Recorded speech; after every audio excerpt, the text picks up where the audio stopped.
Welcome to Sweet Life Beat Life. We hope this video helps. In this video, I will explain how to change your Honda CRV key fob battery.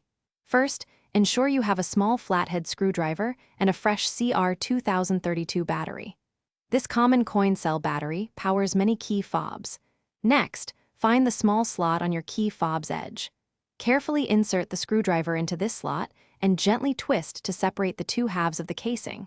Take your time to avoid damaging the plastic. Once the key fob is open, you'll see the internal components and the old battery. Pay close attention to how the battery is seated, noting which side faces up. This is crucial for correct reinstallation. Using your small flathead screwdriver, or even your fingernail, carefully lift the old CR 2032 battery out of its compartment. It should pop out with minimal effort. Now take your new CR 2032 battery. Remember the orientation you observed earlier. The positive side, usually marked with a plus sign, should face upwards. Carefully slide the new battery into the compartment, ensuring it sits snugly and makes good contact with the terminals. Once the new battery is in place, align the two halves of the fob casing. With the new battery installed and the halves aligned, gently press them together.